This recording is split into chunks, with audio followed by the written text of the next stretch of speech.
नमस्कार साथियों, मेरे YouTube चैनल में आप सभी का एक बार फिर से स्वागत है।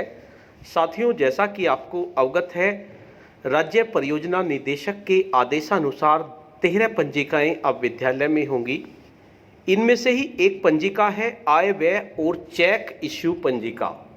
अब जितना भी आय व्यय आपके विद्यालय में हो रहा है, भले ही आपका MDM का हो या SMC का हो, ये सब आपका एक ही पंजिका में समाहित कर दिया गया है।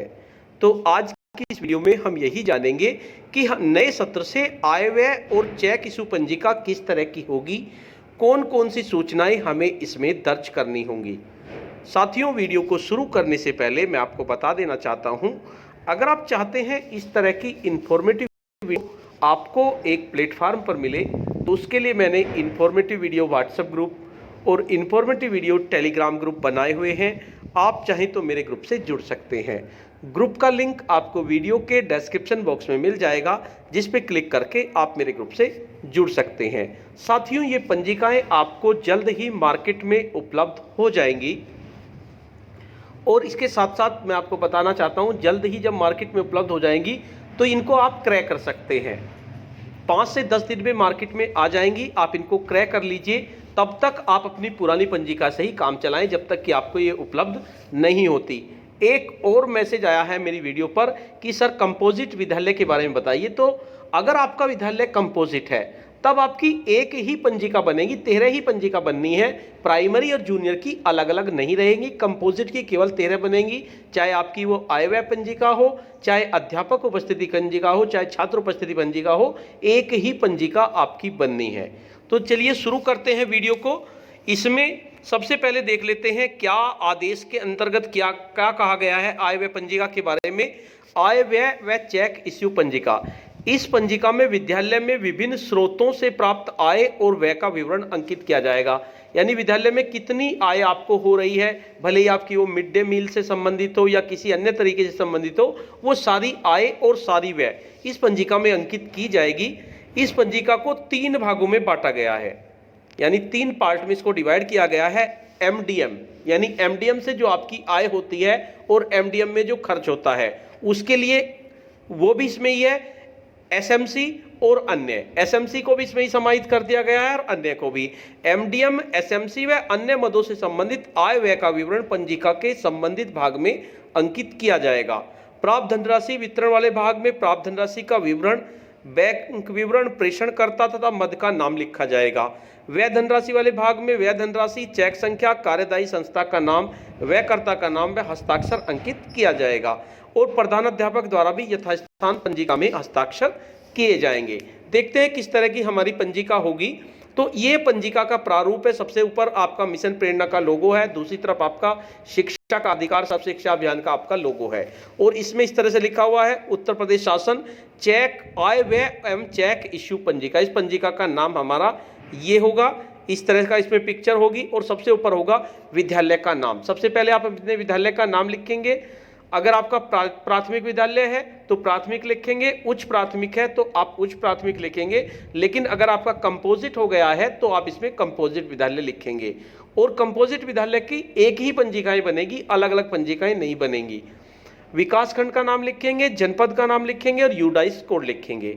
इसे करने के बाद जब आप पहला पन्ना इसका खोलेंगे तो पहले पन्ने पर आपको यही लिखा होगा आय व्यय एवं चेक इश्यू पंजिका, और इसमें नीचे आपके वही कॉलम होंगे जो आपको अभी आपने भरे हैं। तो इन कॉलम को आप भर लीजिए। उसके बाद इस पंजिका के 3 पार्ट किए गए हैं। तो पहले पार्ट में आय व्यय एवं चेक इश्यू पंजिका MDM, यानी MDM से आपकी जो भी आय हो रही है, ये आपका लेफ्ट साइड का पन्ना है, राइट साइड में आपका दूसरा होगा। तो क्रम संख्या लिखेंगे। उसके बाद जिस तारीख को आपके खाते में, यानी कि आपकी जो पासबुक है, जिस तारीख को पासबुक में वो डेट यहां पर लिखी जाएगी। उसके बाद प्राप्त धनराशि, कितने पैसे आपके प्राप्त हुए, और उसके बाद मद का नाम, किस मद में आपके पैसे प्राप्त हुए। ये प्राप्त धनराशि का विवरण होगा जो आपके लेफ्ट साइड में होगा। इसमें आप डिटेल में लिख देंगे। उसके बाद राइट साइड में इसी के सामने आपका दूसरा पेज होगा। खाता प्रकार, खाता संख्या, बैंक का नाम और शाखा, यानी खाता का प्रकार लिख देंगे, ज्वाइंट खाता है आपका प्रधान के साथ या कैसा, खाता संख्या लिख देंगे, बैंक का नाम लिख देंगे, वर्ष लिख देंगे। उसके बाद व्यय धनराशि का विवरण आपको लिखना है, क्रम संख्या, व्यय तिथि, आपने किस तिथि को व्यय किया। इसमें आप चेक काट देते हैं किसी को, चेक काटने का मतलब है आपने डेट चेक पे जो डाली है उस डेट को आप लिख सकते हैं। चेक संख्या, व्यय धनराशि, किसके नाम आपने चेक काटा, कार्यदायी संस्था, संबंधित पक्ष का नाम। अगर मान लीजिए आप इसमें MDM है, आप रसोइया का है तो रसोइया का नाम आप इसमें लिख देंगे, या किसी अन्य पद के लिए किया है तो वहां पर लिख देंगे। व्ययकर्ता का नाम यहाँ लिखेंगे जिसने व्यय किया। उसके बाद अभिव्यक्ति, किस लिए अभिव्यक्ति का मतलब, मान लीजिए आपने सितंबर माह का वेतन दिया तो सितंबर माह का वेतन इस तरह से लिख देंगे, या किस मद हेतु वो लिख देंगे। इसमें अवशेष धनराशि, इस चेक काटने के बाद आपके खाते में कितनी धनराशि अवशेष बची, तो यहाँ पर अवशेष धनराशि का विवरण लिखेंगे और प्रधान अध्यापक के हस्ताक्षर इसमें कर देंगे। तो ये आपका MDM का पेज होंगे। इस तरह के आपके 50-60 पेज हैं। जब आप 50-60 पेज पलटेंगे इस रजिस्टर के, तो उसके बाद आपके सामने अलग आय व्यय चेक इश्यू पंजी का SMC, उसके बाद फिर आपके दूसरा पन्ना आएगा आय व्यय एवं चेक इश्यू पंजी का SMC। यहाँ पर आपको SMC की डिटेल लिखनी है, कॉलम सेम है, कोई दिक्कत नहीं है। क्रम संख्या, दिनांक, प्राप्त धनराशि और मद का नाम, यानी SMC में आपको कितने पैसे प्राप्त हुए, किस मद से प्राप्त हुए, वो सब डिटेल इसमें लिखनी है। इसी के सामने दूसरा पेज होगा आपका SMC का, उसमें ही खाता प्रकार, खाता संख्या, बैंक का नाम या शाखा, वर्ष, ये सब लिखा होगा। इसमें क्रम संख्या लिखेंगे, किस तिथि को आपने व्यय किया, चेक संख्या, किस चेक के द्वारा दिया, व्यय धनराशि, कितनी धनराशि आपने खर्च की, कार्यदायी संस्था या संबंधित का नाम, व्ययकर्ता का नाम, अभिव्यक्ति, अवशेष धनराशि का विवरण और प्रधान अध्यापक के हस्ताक्षर।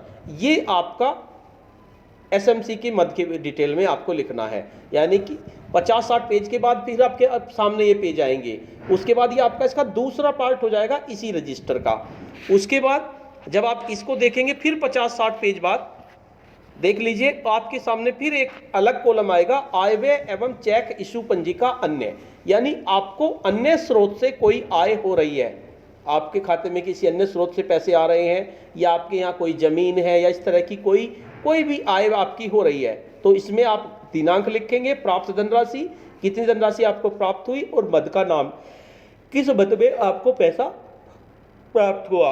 उसके बाद इसी के सामने वही कॉलम होंगे, खाता का प्रकार, खाता संख्या, बैंक नाम, क्रम संख्या, व्यय तिथि, चेक संख्या, व्यय धनराशि, ये सब होंगे। और इसके साथ साथ मैं आपको बता दूं, अब आपका खाता भी एक ही होगा, अलग अलग खाते नहीं होंगे, एक ही खाते में आपका सब कुछ विवरण आएगा।